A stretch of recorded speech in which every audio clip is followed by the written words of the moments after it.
আশা করছি আপনারা সবাই ভালো আছেন। আজকে আপনাদের কাছে ভূতের একটা গল্প নিয়ে হাজির হলাম। নূর মোহাম্মদ নামে একটা মাঝি নৌকায় করে প্রতিদিন কোনো না কোনো মেয়ে রূপী ভূতকে নিজের অজান্তে নৌকায় নদী পার করতে সাহায্য করত। একদিন সে জানতে পারে এই মেয়েগুলো মানুষের রূপ ধরে ঘুরে বেড়াচ্ছে। এরা সবাই ভূত। এই নিয়ে আজকের গল্পটা। শেষ পর্যন্ত ভিডিওটা দেখার অনুরোধ রইল। মেয়েটা নৌকায় উঠে বসায়, আমি আবারও নৌকা নিয়ে আসতে লাগলাম আমাদের ঘাটের দিকে। আমি নৌকা বাইতে লাগলাম আর মেয়েটাকে জিজ্ঞেস করতে লাগলাম, আচ্ছা আপনি এভাবে মুখে ঘোমটা দিয়ে রাখছেন কেন? আর এত রাতে অন্ধকারে নদীর ঘাটে আসছেন কেন? যদি কোন সমস্যা হয় তাহলে ভয় না পেয়ে বলতে পারেন আমার সাথে। আমার কথার জবাবে মেয়েটা বলল, না আমি ভয় পাই না, আমার ভয় নেই। মেয়েটার কথায় মুচকি একটা হাসি দিয়ে বললাম, মেয়েরা আবার এতটা সাহসী হয় নাকি? আচ্ছা আমাদের ঘাট এসে গেছেন নামুন। কথাটা বলে আমি আগে নামলাম। নেমে একটু এগিয়ে মেয়েটাকে বললাম, আমি চলে গেলে পরে অন্ধকারে যাবেন কিভাবে? কিন্তু মেয়েটার কোন সারা শব্দ নেই কেন? এই ভেবে পিছনে তাকিয়ে দেখি মেয়েটা নেই। মানে কি? মেয়েটা কোথায় গেল? নৌকাতেই তো ছিল। আমার সামনে দিয়ে গেলে তো আমি দেখতে পেতাম। আমি আশপাশের সবখানে খুঁজে দেখলাম। মেয়েটাকে অনেক ডাকলাম, কিন্তু কোথাও পেলাম না মেয়েটাকে। মেয়েটাকে খুঁজে না পেয়ে বুঝে গেলাম বিষয়টা স্বাভাবিক কিছু না। এই ভেবে সেখানে আর দেরি না করে চলে গেলাম বাড়িতে। বাড়িতে যাবার কিছুক্ষণ পর ঘুমিয়ে পড়লাম। পরের দিন সকাল বেলা দাদা দাদিকে নিয়ে আসার জন্য আবারও রওনা করলাম নদীর ঘাটের দিকে। সেখানে যেতে পথে নাহিদের সাথে দেখা হয়।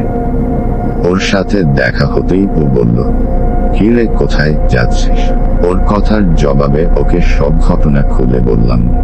ওকে বললাম দাদা অসুস্থ, ওনাকে নিয়ে আসতে যাচ্ছি।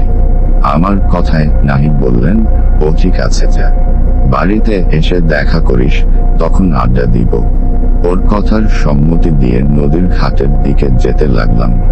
নদীরও ঘাটে গিয়ে সেখানকার একটা নৌকা নিয়ে চলে গেলাম নদীর ওই পারে।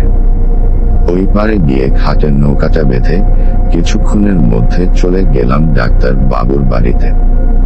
সেখানে যেতে ডাক্তার বাবু বললেন, বাবা নিষাদ, আমি তো ওনার চিকিৎসা করছি, ঔষধ ও খাওয়াই দিচ্ছি, কিন্তু ওনার তো ব্যথা পুরোপুরি কমছে না। তুমি বরং ওনাকে নিয়ে হাসপাতালে চলে যাও।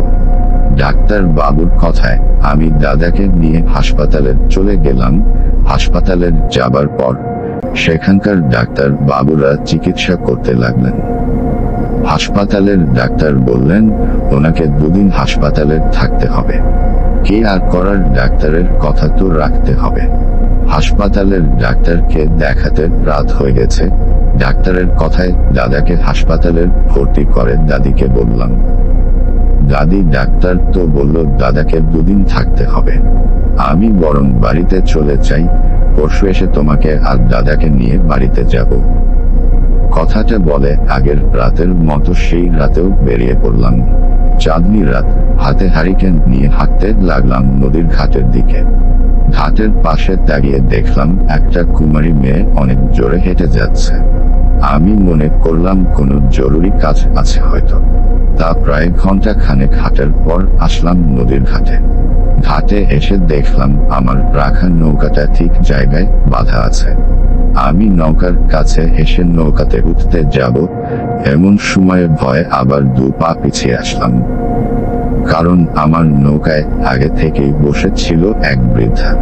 ওনার চুলগুলো এলোমেলো, শরীরের মধ্যে কেমন ঘা পাঁচড়ার সৃষ্টি হয়েছে। দেখতেও ভয়ঙ্কর লাগছে। আমি ওনাকে দেখে বলে উঠলাম, কে আপনি? আমার নৌকায় বসে কেন? নামুন নামুন বলছি। আমার কথায় উনি বললেন, ওপারে যাব, আমাকে একটু নিয়ে যান দয়া করে। ওনার কথার জবাবে বললাম, ওপারে কার কাছে যাবেন, কে আপনি? কিন্তু আমার কথার কোনো উত্তর না দিয়ে উনি শুধু একটা কথাই বারবার বলছে, ওপারে যাব ওপারে।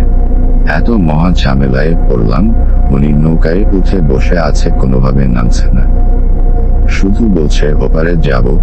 আমি ওনার দিকে তাকিয়ে আর ওনার কথায় কিছুক্ষণ পর বুঝতে পারলাম ওনার মাথায় সমস্যা আছে, পাগল টাইপের। ওনার মাথায় সমস্যা আছে এই ভেবে ভাবলাম দেই না নদীটা পার করে, পাগলি মানুষ এত করে যেহেতু বলছে। যেই ভাবনা সেই কাজ, আমি ওনাকে নিয়ে চলে আসলাম আমার গ্রামের ঘাটের দিকে।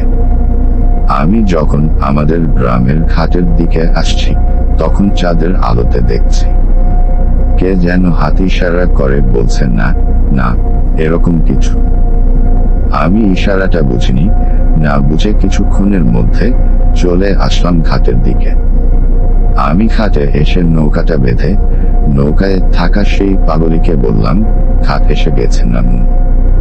হঠাৎ সেই পাগলি মেয়েটা নদীতে ঝাঁপ দিল। ঝাঁপ দিয়ে সাঁতার কাটতে কাটতে সোজা নদীর মাঝ বরাবর চলে গেল।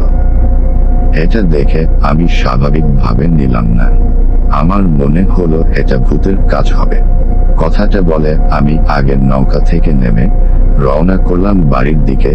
আমি যখন হেঁটে হেঁটে বাড়ির দিকে যাচ্ছি, হঠাৎ আমার পিছন থেকে একটা আওয়াজ আসে। কেউ আমাকে বলে, শোনো। কথাটা বলে পিছনে তাকিয়ে দেখি গত রাতের সেই মেয়েটা।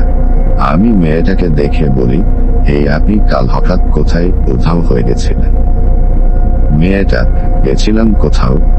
আচ্ছা আপনাকে একটা কথা বলি, রাত বেড়াতে যাকে তাকে নৌকা দিয়ে নদী পার করতে নেই, কারণ রাতের বেলা জিনপরীরা মানুষের রূপে নদী পার হয়।